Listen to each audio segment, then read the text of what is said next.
स्वागत है आपका इस यूट्यूब चैनल में। तो आज हम टाटा पावर इस शेयर की पूरी कंप्लीट एनालिसिस करेंगे। तो आज हम जानेंगे कंपनी के बारे में, कंपनी बिजनेस क्या करती है, कंपनी के फंडामेंटल एनालिसिस करेंगे, कंपनी के टेक्निकल एनालिसिस करेंगे, कंपनी का टारगेट देखेंगे, कंपनी कितने ऊपर जा सकती है, कम कितने नीचे जा सकती है, और अंत में देखेंगे क्या हमें इसमें इन्वेस्टिंग या फिर ट्रेडिंग करनी है कि नहीं। तो अंत तक बने रहिए। मैं टाइम कोड डिस्क्रिप्शन में दे दूंगा, तो आपको जो टॉपिक देखना है तो वहाँ से आप देख सकते हैं। कंपनी के बारे में देखें। कंपनी जो बिजनेस है वो जनरेशन, ट्रांसमिशन और डिस्ट्रीब्यूशन करती है इलेक्ट्रिसिटी का। कंपनी के एम की बात करें तो कंपनी पूरी तरह से इलेक्ट्रिसिटी पैदा करना चाहती है कंप्लीट रिन्यूएबल सोर्सेज से। कंपनी ने सोलर रूफ और प्लांट्स भी मैन्युफैक्चर करना चालू कर दिया है ताकि वो 1 lakh EV charging station installation कर सके 2025 तक। तो कंपनी लगभग 13,985 मेगावाट बिजली बनाती है, कैपेसिटी है उसकी। और कहाँ से बनाती है? Thermal, hydrogen, renewable, WHR power project से, जो कि पूरे इंडिया में फैले हैं। तो यहाँ पे देख सकते हैं ये जो 13,985 मेगावाट जो बिजली है वो 57% थर्मल से बनाती है, 25 सोलर से, 8% विंड से, हाइड्रोजन से 7%, वेस्ट हीट से 3%। कंपनी के विजन के बारे में बात करें तो कंपनी जो है क्लीन और ग्रीन एनर्जी से इलेक्ट्रिसिटी बनाना चाहती है। तो 2030 तक ये 80% इलेक्ट्रिसिटी वो ग्रीन एनर्जी पे बनाएगी, और 2045 से पहले 100% जो बिजली है वो क्लीन और ग्रीन एनर्जी से बनाएगी। रेवेन्यू की बात करें, कंपनी का जो रेवेन्यू है वो इलेक्ट्रिसिटी जनरेशन से 63.4% से आता है। ट्रांसमिशन और डिस्ट्रीब्यूशन इलेक्ट्रिसिटी का करके 34.7% रेवेन्यू कमाता है।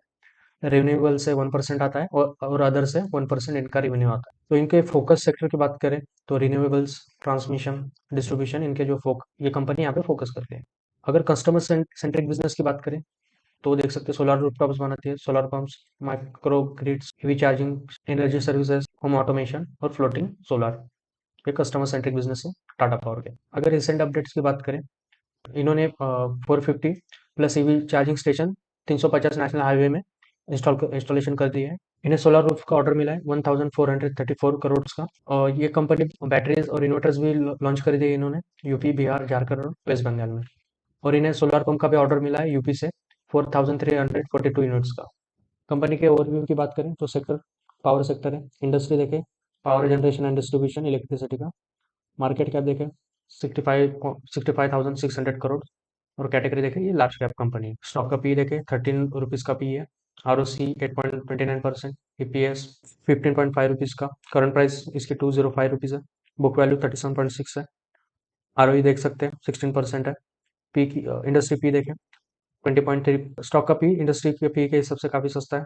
डिविडेंड यील्ड 0.85% है, और फेस वैल्यू 1 रुपीज़ की है। पेयर कंपैरिजन आप देख सकते हैं, यहाँ पे वीडियो पॉज कर लीजिए आप, यहाँ पे आप इनके पेयर कंपैरिजन देख सकते हैं आप। Q3 के रिजल्ट आ चुके हैं इसके।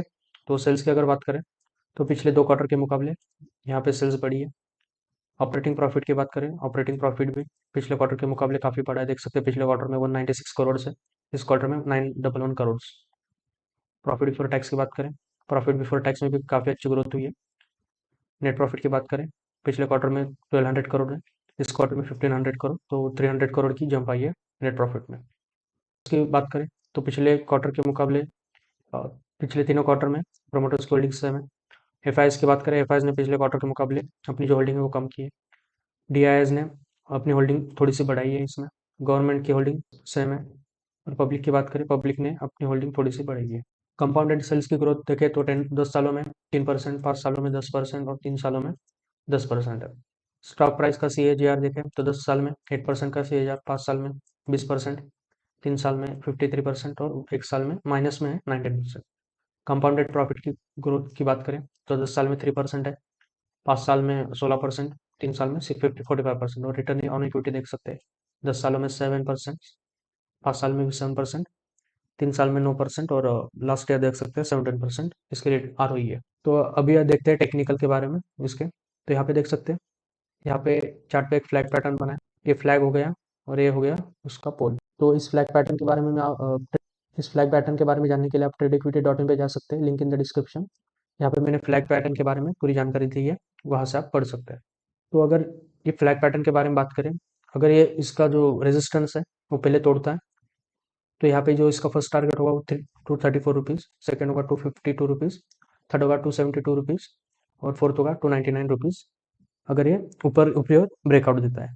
अगर ये नीचे की तरफ डाउन होता है तो यहाँ पे देख सकते हैं जो पहला टारगेट होगा 95 रुपीज़ का होगा, सेकंड 175, थर्ड होगा 153 और फोर्थ होगा 133 रुपीज़ का इसका टारगेट होगा। अगर आप इन्वेस्टिंग करना चाहते हो तो आप फिलहाल इसमें इन्वेस्टिंग कर सकते हो, काफ़ी अच्छा शेयर है लॉन्ग टर्म के लिए, आप इसमें इन्वेस्टिंग कर सकते हो, टेक्निकल और फंडामेंटल काफ़ी अच्छे हैं। लेकिन अभी आपको अगर स्विंग या फिर पोजिशनल ट्रेडिंग करनी है तो आपको मैं बता देता हूँ कि कहाँ पे आप बाई कर सकते हो।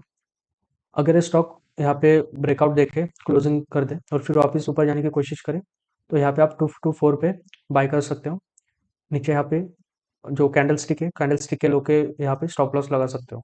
तो यहाँ पे आप स्विंग या फिर पोजिशनल ट्रेडिंग कर सकते हो। अभी तक आपने अपस्टॉक में अपना फ्री डीमैट अकाउंट नहीं ओपन किया है तो link in the description, 5 minute आप अपना फ्री डीमैट अकाउंट ओपन कर सकते हैं और वहाँ पे आप ट्रेडिंग कर सकते हैं। अगर आपको ये वीडियो पसंद आया हो तो लाइक कीजिए, इसे शेयर कीजिए और चैनल को सब्सक्राइब कीजिए। Thank you.